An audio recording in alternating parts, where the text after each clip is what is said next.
السلام علیکم ناظرین، آپ دیکھ رہے ہیں اسٹیٹ کرافٹ اور میں ہوں سید مزمل شاہ۔ 2017 کا جو ٹی ایل پی کا دھرنا تھا فیض آباد میں، اس پر مسلم لیگ نواز کی طرف سے یہ کہا گیا کہ دراصل یہ ہماری حکومت کو گرانے کے لیے ایک سازش تھی۔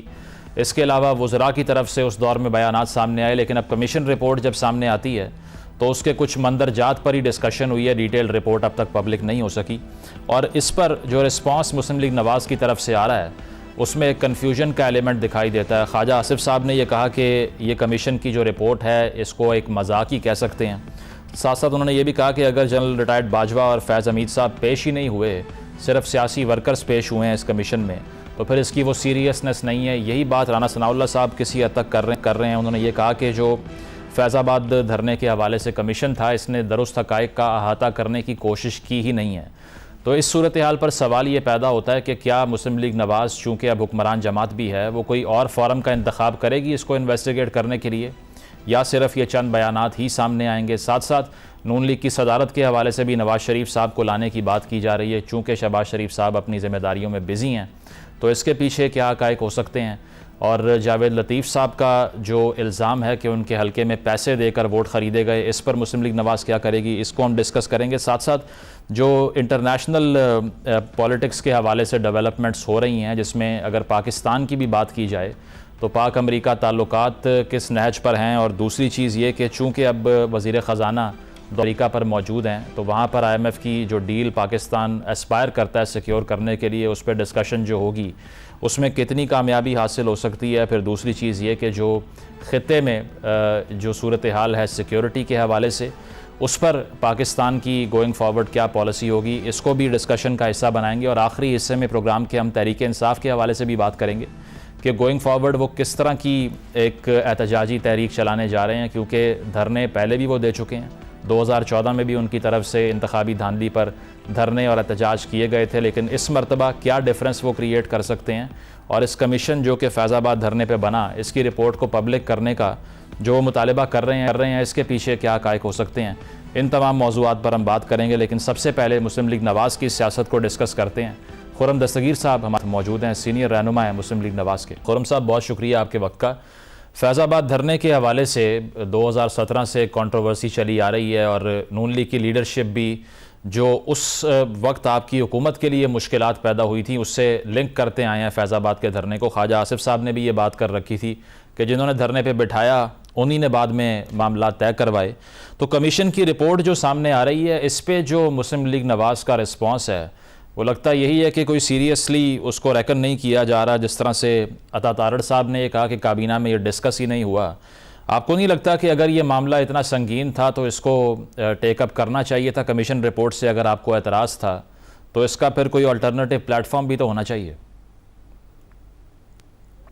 جی ہونا چاہیے، اور جہاں تک یہ اب کمیشن کی رپورٹ کی جو خبریں آ رہی ہیں، ابھی فارملی غالباً وہ ریلیز نہیں کی گئی، اس لیے ہم پڑھ نہیں سکے اس کو کہ اس میں کیا لکھا ہے، لیکن یہ بات تو واضح ہو گئی ہے کہ ایسے حساس معاملات میں جہاں ہم سب یہ بات کرتے رہے ہیں کہ اس ادارے کی انٹرونشن ہے، اس ادارے انٹروین کیا ہے، کہ ہم سب کے لیے ایک سبق بھی ہے کہ ایسی بات کرنے سے پہلے جب تک ٹھوس شواہد نہ ہوں اول تو بات ہی نہ کی جائے، اور اگر ٹھوس شواہد ہیں تو اگر ایسے فورم جب ہمارے سامنے آئیں پھر وہ ٹھوس شواہد لے کر جائیں۔ اب جو اس وقت مسلم لیگ نون کی حکومت کے جو اعلیٰ ترین عہدیدار براہ راست اس میں موجود تھے، انہوں نے تو جا کے، جو میں رپورٹنگ پڑھ رہا ہوں، انہوں نے تو کہہ دیا کہ جی ہمارے پاس ایسی کوئی ایویڈنس نہیں ہے۔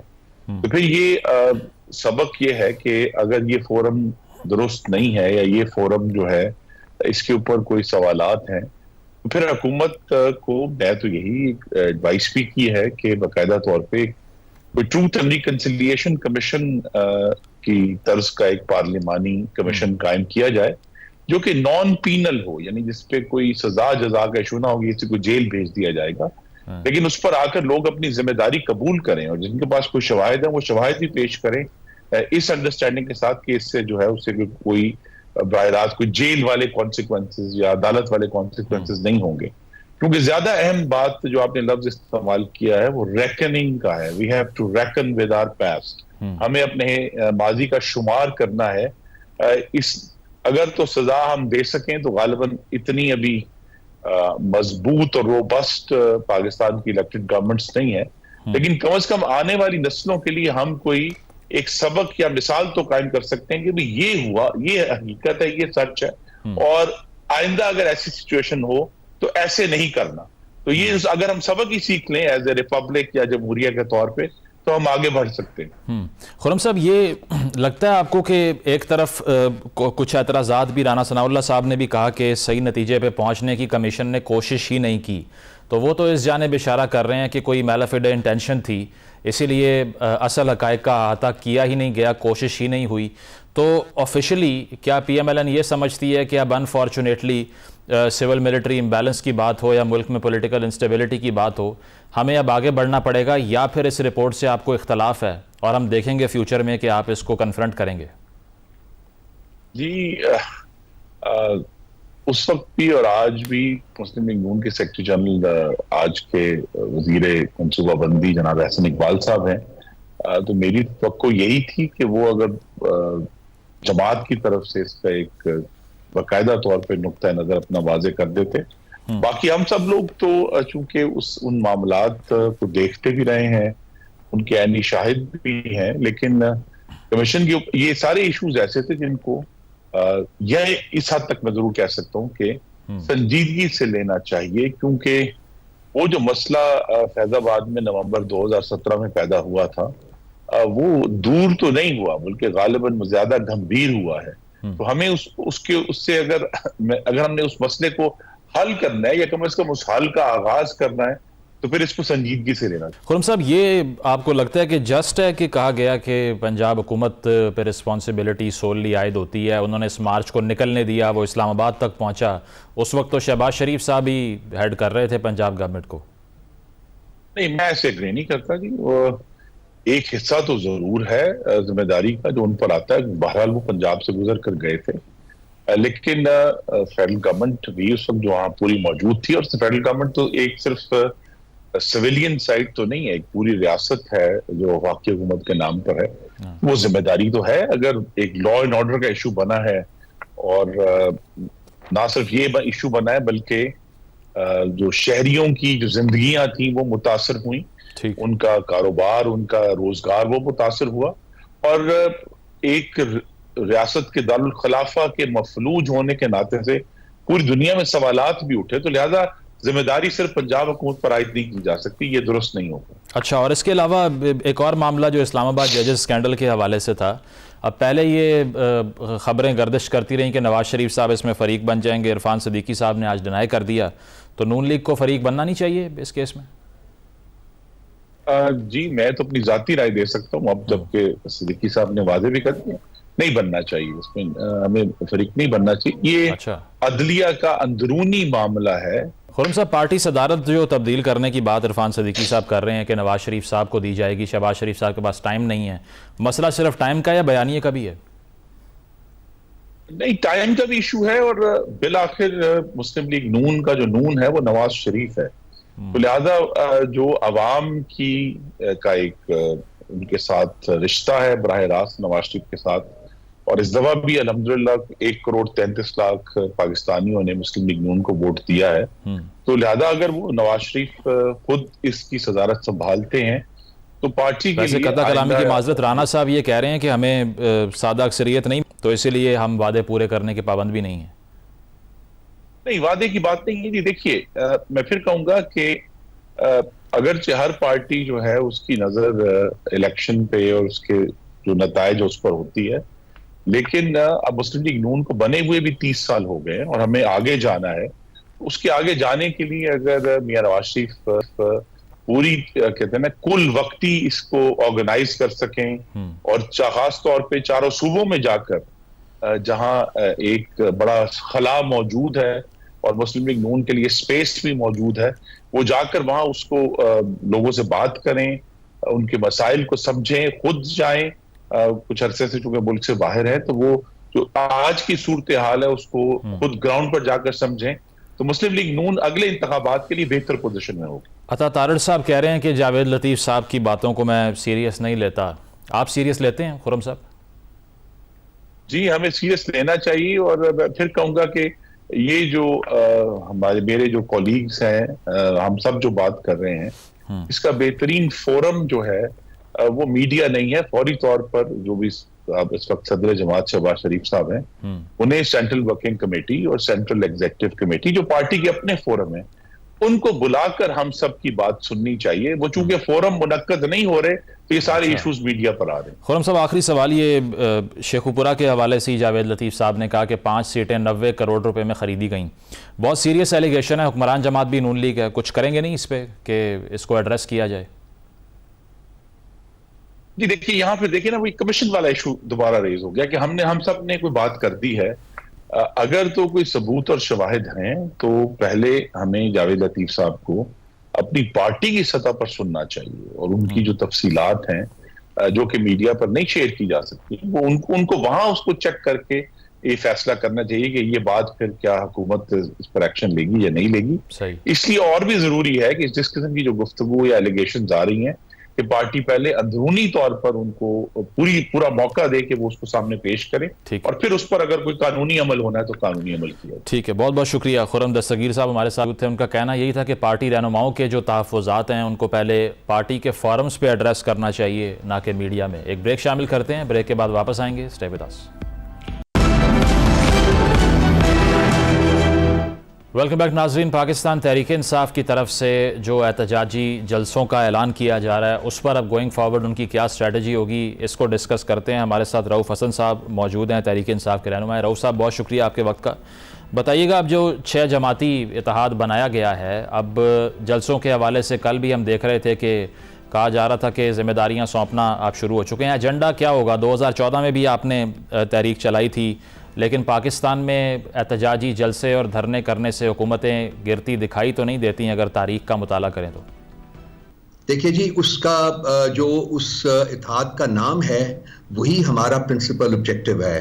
وہ ہے اتحاد ریوائول آف کانسٹیٹیوشن. جو ریوائول آف کانسٹیٹیوشن ہی ہمارا مین جو ہے وہاں آبجیکٹیو ہے اس اتحاد کا. اور جب کانسٹیٹیوشن ریوائیو ہوتا ہے تو جمہوریت ریوائیو ہوتی ہے، کانسٹیٹیوشن ریوائیو ہوتا ہے تو رول آف لا ریوائیو ہوتا ہے، کانسٹیٹیوشن ریوائیو ہوتا ہے تو سویلین سپریمیسی جو ہے وہ ریوائیو ہوتی ہے. تو یہ تحفظ آئین پاکستان تحریک ہے، یہ آئین کے تحفظ کے لیے. انفارچونیٹلی پچھلے 2 سال سے جو ہم دیکھ رہے ہیں جب سے ہماری حکومت گئی ہے کہ آئین کی، قانون کی، سب چیز کی، ہر چیز کی دھجیاں اڑا دی گئی ہیں. ایسے راستیں چلتی نہیں ہیں، ایسے راستیں پنپتی نہیں ہیں، ایسے راستیں آگے نہیں بڑھتی ہیں. سو یہ اتحاد جو ہے وہ صریحاً اسی پرپس کے لیے ہے کہ ہم نے اس ملک میں آئین اور قانون کی حکومت دوبارہ سے برقرار کرنی ہے، دوبارہ سے ہم نے اسٹیبلش کرنی ہے، اور یہ بھی انشور کرنا ہے کہ آئندہ کوئی تالے آسماں جو ہے وہ آئین کے ساتھ کھلواڑ نہ کر سکے، قانون کے ساتھ کھلواڑ نہ کر سکے، اور سویلین سپریمیسی کے ساتھ کھلواڑ نہ کر سکے. یہ ہمارے آبجیکٹیو ہیں بھائی، ان کے لیے ہم نے یہ اتحاد جو ہے یہ تشکیل دیا ہے. علی زیدی صاحب نے کہا کہ تحریک انصاف کی بڑی غلطی اوور ڈیپینڈنس تھی باجوہ صاحب پہ اور فیض صاحب پہ. How would you respond to that? Ali Zaidi is not part of the party. اس کا کوئی اوپینین ہے تو وہ اپنا اوپینین ہے. I don't think I should be commenting on that and wasting my time. He has been a member of your party نا، پہلے تو رہ چکے ہیں تو ایک importance. He was. So he's gone. He doesn't concern us. ٹھیک ہے. اور جو فیض آباد دھرنا کمیشن کی رپورٹ پی ٹی آئی کا مطالبہ ہے کہ پبلک کی جائے، آپ کے بھی تحفظات ہیں جو اب تک مندرجات سامنے آئے ہیں اس رپورٹ کے؟ دیکھیے، جو ان میں مندرجات جو ہیں اس میں انہوں نے جنرل فیض صاحب کو ایکسانوریٹ کیا ہے، اور انہوں نے سارا الزام جو ہے وہ حکومت پنجاب کے اوپر ڈالا ہے. حکومت پنجاب کو اس وقت ہیڈ کرتے تھے جناب شہباز شریف صاحب، جو اس وقت مملکت پاکستان کے وزیر اعظم ہیں. ہم چاہتے ہیں کہ حقائق جو ہیں وہ پوری طرح سے اس سے پبلک کو آگاہ کیا جائے، وہ رپورٹ کو پبلش کیا جائے، اور اس رپورٹ کے مطابق جن لوگوں کی نشاندہی کی گئی ہے کہ جن کو بلیم کیا گیا ہے ان کو قرار واقعی سزا دینی چاہیے. اس کی اگر آپ نے معاملات کو پرماننٹلی ٹھیک کرنا ہے، اگر آپ نے اس قسم کی ایبریشنز کو ریموو کرنا ہے تو پھر ان لوگوں کو سزا دینی پڑے گی. شہباز شریف صاحب اس میں امپلیکیٹ ہوئے ہیں اس رپورٹ میں جو آئی ہے، جو ہماری نظروں سے گزری ہے. تو سب سے پہلے ہماری ڈیمانڈ بھائی یہ ہے کہ پوری رپورٹ جو ہے اس کو پبلک کیا جائے. نمبر 2، جن لوگوں کو کی نشاندہی کی گئی ہے as responsible for whatever happened, ان کو انڈائٹ کیا جائے اور ان کو اس کی سزا دی جائے. اس کے علاوہ خیبر پختونخوا میں جو وزیر اعلیٰ کے مشیر برائے سوشل ویلفیئر ہیں مشعل یوسفزئی صاحب، نئی گاڑیوں کی منظوری کے لیے کوئی سمری انہوں نے وزیر اعلیٰ کو ارسال کی ہے. ابھی تک وزیر اعلیٰ ہاؤس نے اس پہ کوئی بیان نہیں دیا، تو یہ سمری مسترد ہوئی ہے یا ایگزسٹ ہی نہیں کرتی؟ کیا آفیشیل پوائنٹ آف ویو کیا ہے؟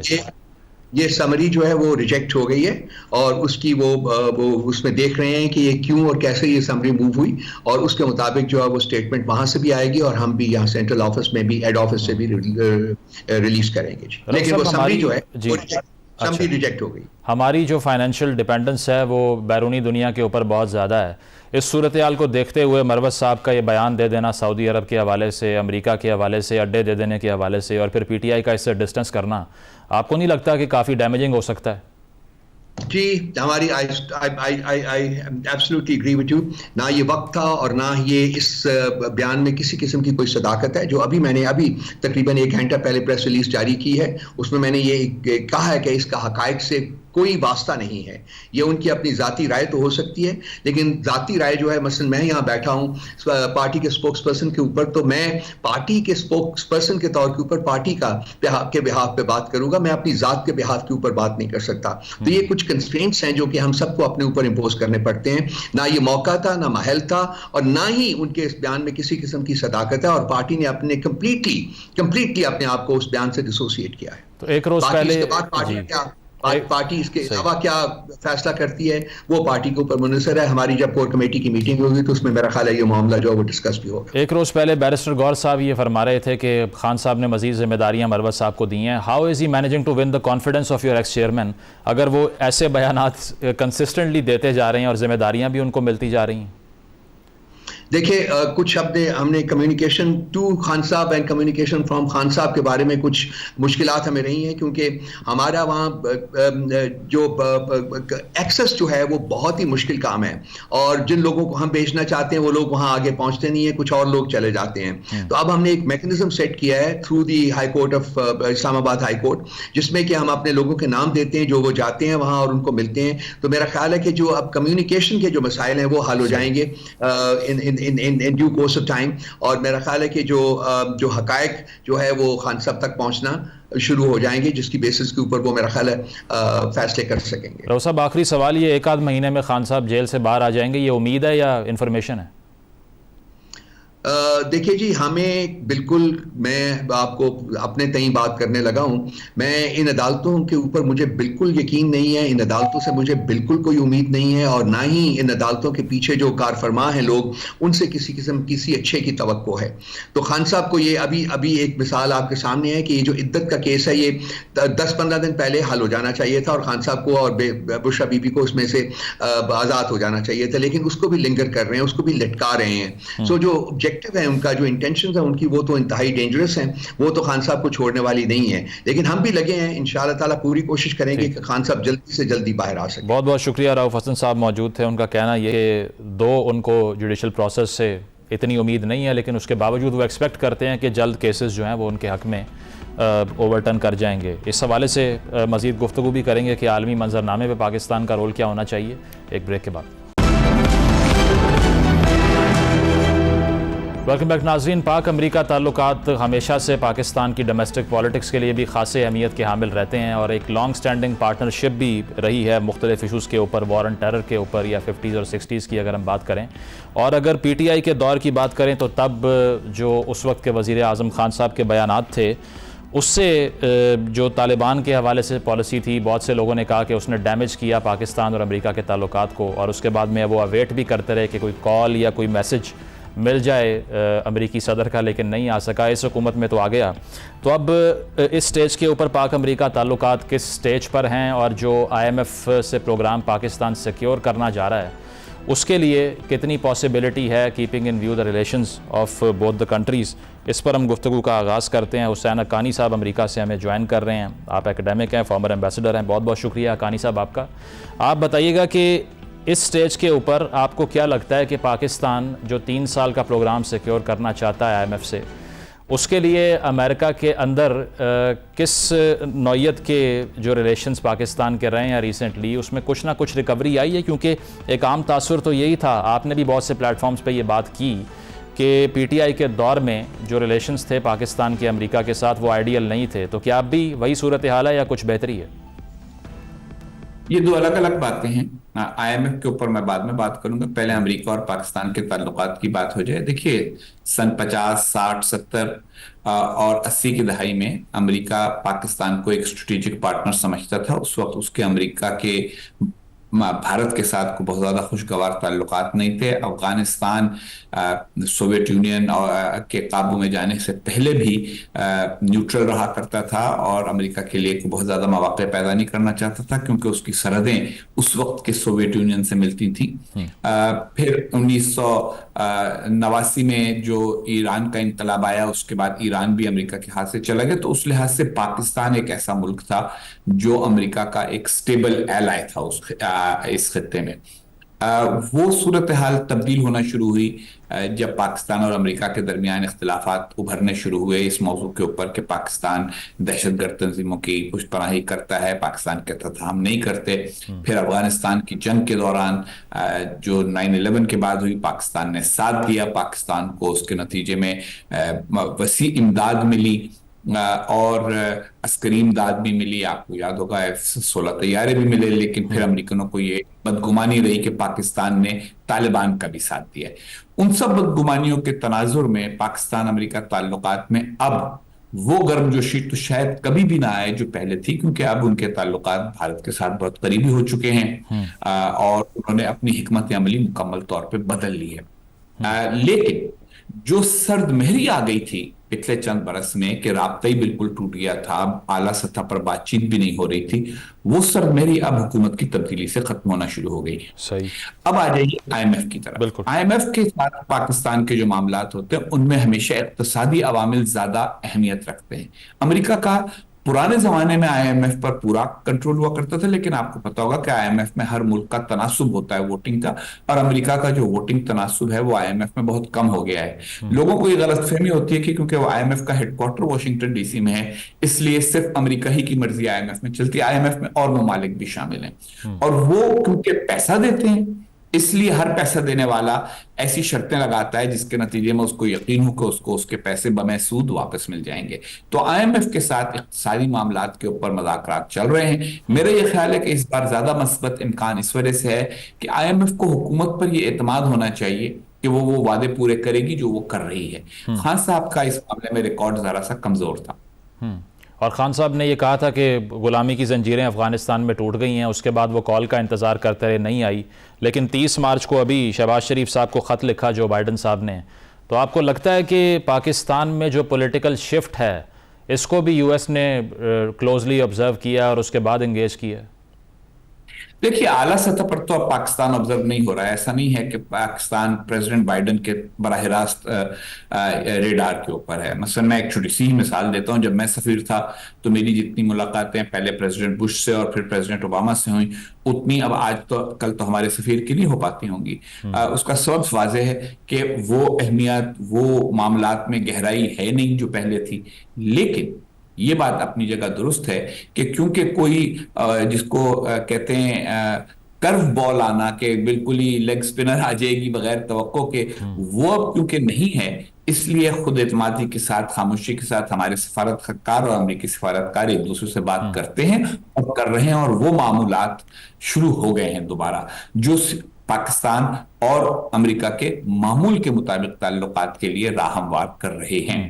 تو حقانی صاحب یہ جو آپ بات کر رہے ہیں کسی حد تک سمجھ یہی آ رہی ہے کہ ایک انڈیفرنس پایا جاتا ہے امریکہ کا ٹورڈز پاکستان، لیکن پاکستان ہسٹوریکلی تو جس طرح آپ بھی بہت مرتبہ لکھ چکے ہیں کہ ایک آؤٹ ورڈ لکنگ سٹیٹ رہی ہے اسسٹنس کے لیے، فائنینشیل ایڈ کے لیے.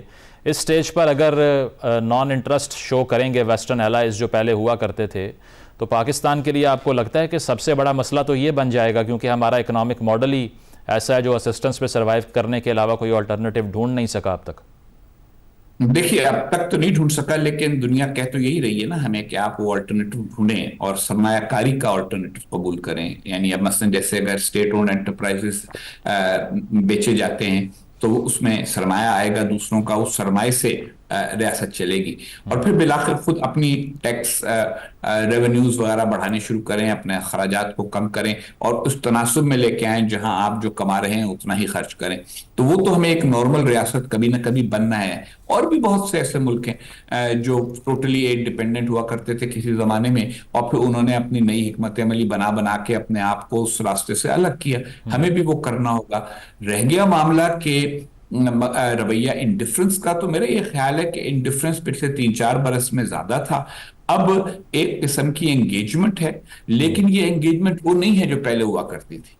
تو گویا جیسے کسی کے بہت ہی قریبی اور محبت کا تعلق ہو اور پھر ایک دم سے لڑائی ہو جائے یا دوری آ جائے تو وہ بات کرنا بند کر دیتے، پھر اس کے بعد دوبارہ ایک معمول کے مطابق ان کی نارمل انٹریکشن شروع ہو جاتی. اب ہم اس نارمل انٹریکشن کے مرحلے میں ہیں جو پاکستان اور امریکہ کی جو تجارت ہے اس کی سطح کے تناسب سے ہوگی. اب پاکستان اور امریکہ کی تجارت کی سطح وہی ہے جو امریکہ اور موراکو کی تجارت کی ہے، تو اس تناسب سے تو ہمیں توجہ ملے گی. لیکن جو پہلے توجہ ہمیں ایک اسٹریٹجک پارٹنر کے طور پہ ملتی تھی وہ یقیناً کم ہوگی. اور پاکستان میں ایک اور اب یہ رائے ایسی ہے جس میں کوئی خاص ایویڈنس نہیں، سینٹیمنٹ زیادہ ہے، لیکن بہت سے لوگ یہاں تجزیہ نگار بھی پولیٹیکل جو ایکٹیوسٹ ہیں اور پولیٹیکل پارٹیز کے فالوورز ہیں وہ یہ بات کرتے ہیں کہ اگر ٹرمپ صاحب اس سال واپس آتے ہیں تو پاکستان کی ڈومیسٹک پالیٹکس کا بھی اس پر جو ہے وہ امپیکٹ ہوگا. اس کی وجہ یہ ہے کہ پہلے بھی 2018 میں جو پاکستان کی حکومت تھی وہ کہتے ہیں نا کہ پوٹنگ آل ایگز ان اے باسکٹ، تو وہ انہوں نے ڈونلڈ ٹرمپ صاحب کے اوپر کافی امیدیں وابستہ کر رکھی تھیں، لیکن وہ اور بات ہے کہ وہ جیت نہیں سکے. آپ کو لگتا ہے اس سے کوئی تبدیلی آئے گی ان ریلیشنز میں؟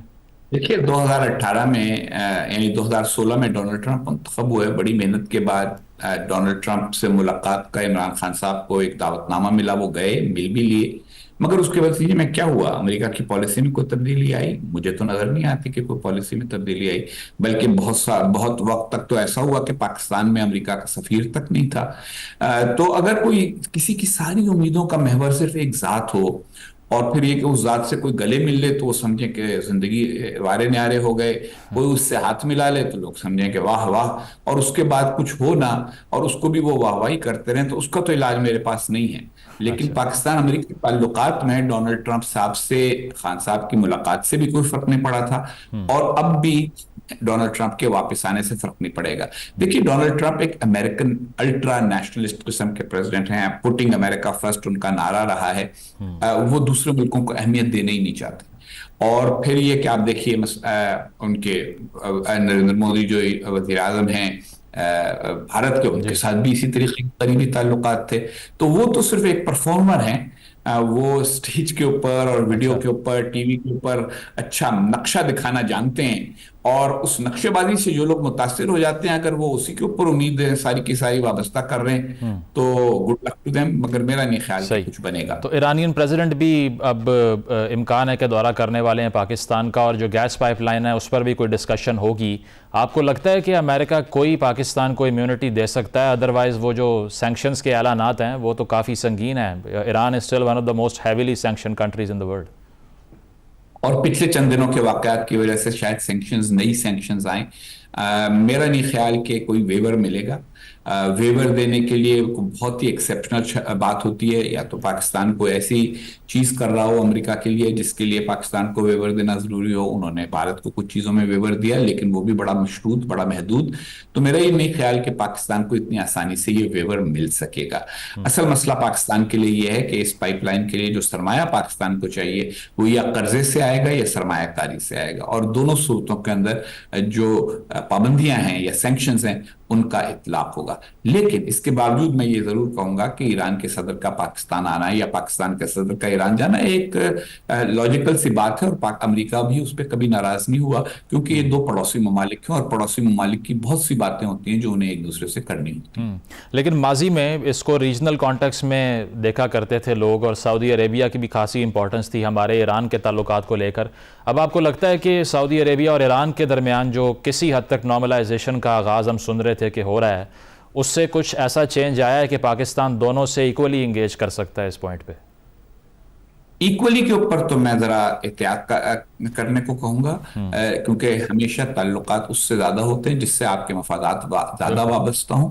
لیکن یہ کہ دونوں سے تعلقات رکھ سکے گا اور اس میں دونوں ایک دوسرے کے اوپر کوئی پاکستان پر کوئی دباؤ نہیں ڈالیں گے. مثلا یہ کہ سعودی وفد آیا تو اس نے پاکستان کو یہ نہیں کہا کہ ایرانی صدر کو کیوں بلا رہے ہو, اور ایرانی صدر آئیں گے تو سعودی یہ نہیں کہیں گے کہ آپ کیوں بلا رہے ہیں. میرا یہ خیال ہے کہ یہ ایک سطح آ گئی ہے ہمارے تعلقات میں, اور یہ پاکستان کے لیے شاید اچھی بات ہے.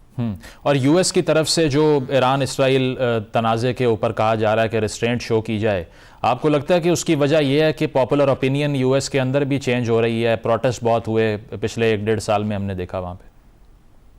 دیکھیں, میں اب عمر کے اس مرحلے میں ہوں جہاں اتنی جلدی ایکسائٹ نہیں ہو جاتا روزمرہ کی خبروں سے, نہ ہی پروٹیسٹ کے اوپر ریاکشن کے اوپر بہت زیادہ اوور ایسٹیمیشن کرنے لگتا ہوں کہ یہ سارا کچھ کسی کے پروٹیسٹ کی وجہ سے ہوا ہے.